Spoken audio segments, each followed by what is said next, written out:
മഹാരാഷ്ട്രയിൽ വമ്പൻ വിജയം നേടിയിട്ടും മുഖ്യമന്ത്രിയെ തീരുമാനിക്കാൻ കഴിയാതെ മഹായുതി സഖ്യം RSS നേതൃത്വവും അജിത് പവാറും BJPയുടെ ദേവേന്ദ്ര ഫട്നാവിസിനെ പിന്തുണയ്ക്കുന്നു.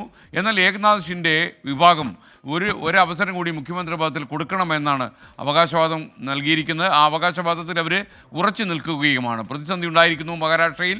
ശ്രീനാഥ് ചന്ദ്രൻ മുംബൈയിൽ നിന്ന് ചേരുന്നു.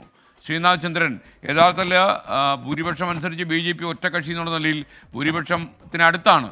അപ്പോൾ തീർച്ചയായിട്ടും അവർക്ക് മുഖ്യമന്ത്രി കസേരയ്ക്ക് എല്ലാവിധമായ അവകാശവാദമുണ്ട്. എന്നാൽ ഷിൻഡെ മുഖ്യമന്ത്രിയുടെ പനി പിടിച്ച് കിടക്കുകയാണ്. എന്താണ് വിവരം?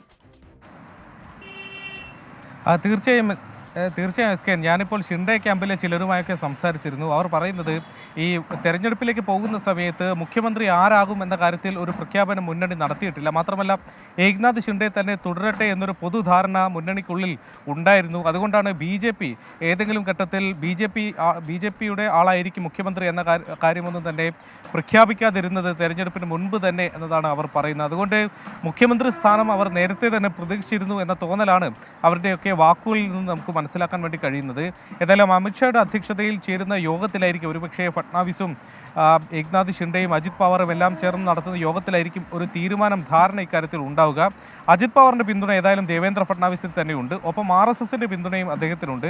ഈ തെരഞ്ഞെടുപ്പിൽ BJP മുൻപെങ്ങുമില്ലാത്ത വിധം വലിയ വിജയം അവർ നേടുകയും ചെയ്തിട്ടുണ്ട്. അതിൻ്റെ നേതൃത്വം നൽകിയത് ദേവേന്ദ്ര ഫട്നാവിസ് ആണ് എന്നുള്ളതും അദ്ദേഹത്തിന് ഒരു പ്ലസ് പോയിന്റാണ്. മാത്രമല്ല, നേരത്തെ മുഖ്യമന്ത്രിയായ സംസ്ഥാനത്ത് നേതൃനിരയിൽ വലിയ പ്രഗത്ഭനായ ഒരു നേതാവ് എന്നുള്ള ഇമേജും അദ്ദേഹത്തിന് ഉണ്ട്. അതേസമയം അദ്ദേഹം ഒരു ബ്രാഹ്മണ സമുദായത്തിൽ നിന്നുള്ള ആളാണ്. മറാഠകളിൽ നിന്ന് ഒരാൾ വേണം എന്നുള്ള തരത്തിലാണ് ഷിൻഡെ വിഭാഗം ഇപ്പോൾ ആവശ്യം ഉന്നയിക്കുന്നത്. ഏകനാഥ് ഷിൻഡെ ആ വിഭാഗത്തിൽ നിന്നുള്ള ആൾ കൂടിയാണ്. ഒപ്പം ഷിൻഡെയുടെ ബുദ്ധിയാണ് യഥാർത്ഥത്തിൽ തെരഞ്ഞെടുപ്പിൽ ഗുണകരമായത് എന്നൊരു വാദം കൂടി അവർക്കുണ്ട്. ലാഡ്ലി ബഹൻ പോലെയുള്ള പദ്ധതികൾ പ്രഖ്യാപിച്ചത് ഏകനാഥ് ഷിൻഡെയാണ് എന്നതാണ് അവർ മുന്നോട്ട് വെക്കുന്ന ഒരു ന്യായവാദം. ഏതായാലും മുംബൈ കോർപ്പറേഷൻ തെരഞ്ഞെടുപ്പ് അടക്കം വരാനിരിക്കെ ഷിൻഡെയെ അങ്ങനെ പിണക്കാൻ BJPക്ക് കഴിയുന്ന ഒരു സാഹചര്യവുമല്ല.